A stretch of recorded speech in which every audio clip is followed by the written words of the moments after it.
sama seperti yang tadi, nikmatnya malam pertama. Ini kita punya beberapa mitos atau pertanyaan tentang malam pertama yang mungkin Mbak Zoya bisa membantu untuk menjawab ya. Yes, ya. Kita lihat bersama-sama di plasma, silakan. Benarkah malam pertama itu menyakitkan? Gimana Mbak Zoya? Benarkah malam pertama menyakitkan?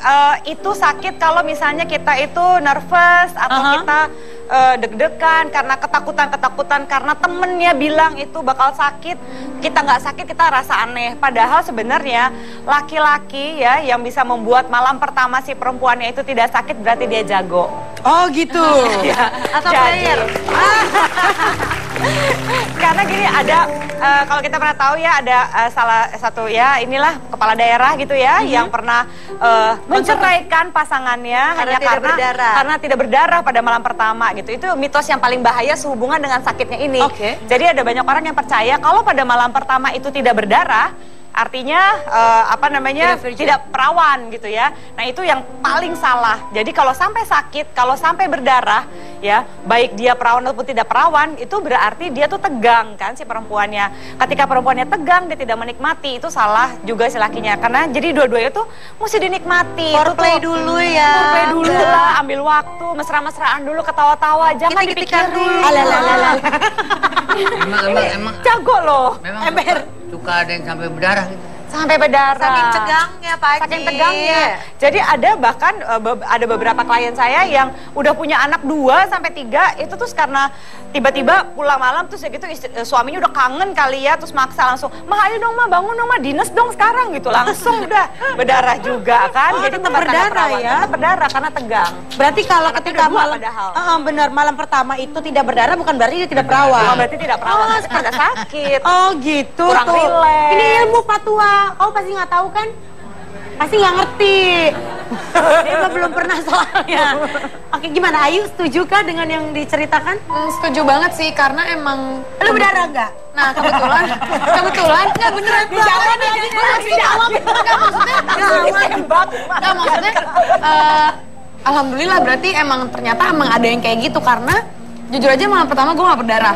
Tapi emang jadi ada sempat bahasan lah sama nyokap apa segala macam. Akhirnya gue waktu kecil tuh sering banget naik kuda dari SD sampai sampai dan suka dibilang pasti nggak perawan gara-gara naik kuda ya. Maksudnya itu kan katanya ngaruh juga kan. Malah gosip itu karena sering naik kuda jadi kayak selaput itu malah udah enggak juga darah tuh sangat-sangat elastis. Bahkan sebenarnya selaput darah itu kayak kawat nyamuk itu bolong-bolong sehingga darah mens bisa keluar.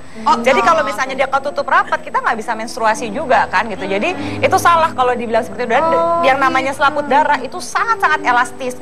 Jadi nggak bisa tuh kena benda kalau kecuali sampai benar-benar kemasukan atau karena kecelakaan ya. Kecelakaan yang sampai benar-benar ketimpa itu baru bisa robek. Kalau enggak sebenarnya nggak apa-apa. Oke, kita lihat pertanyaan berikutnya. Apa yang harus suami lakukan jika istri takut menghadapi malam pertama? Apa yang harus dilakukan oleh suami? Yang penting adalah suami tuh ngajak ngobrol istrinya.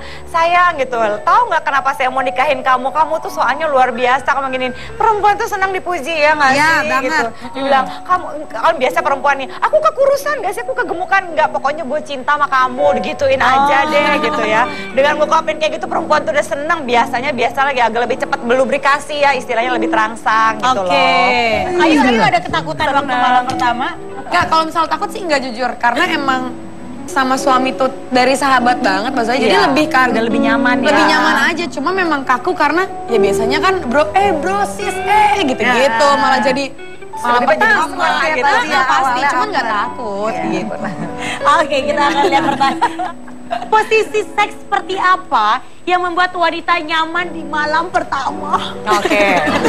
Posisi apapun yang mau kalian pakai pada saat malam pertama, selama itu bikin pasangan nyaman dan kalian nyaman, lakukan aja. Ada orang yang heboh malam pertamanya.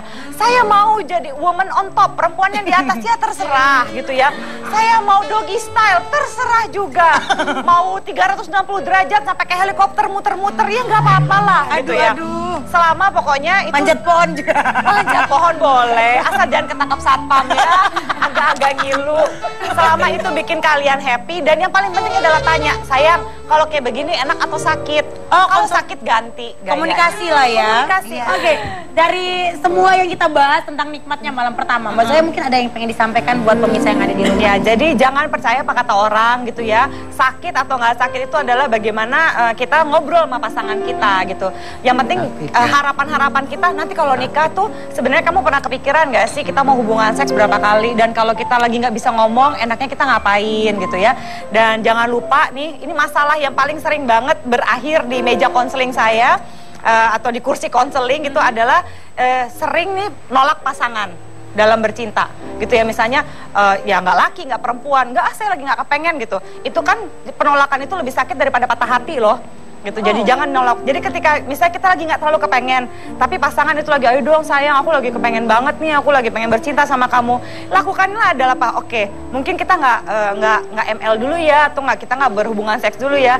Tapi juga bisa kan peluk-pelukan aja, mesra-mesraan. Jadi selalu katakan iya pada cinta, tapi belum tentu harus bercinta. Wih, luar biasa. Cukup, Mas. Kalau gitu kita ucapin terima kasih kepada penonton kita. Mbak Zoya thank you, Mbak Mesya thank you, Ayu terima kasih. Mohon maaf kalau ada salah-salah kata ya. Dan untuk pemirsa yang ada di rumah, jangan lupa untuk selalu menyaksikan Tanpa Kata Sabtu Minggu jam 10 malam hanya di Trans 7. Sampai jumpa.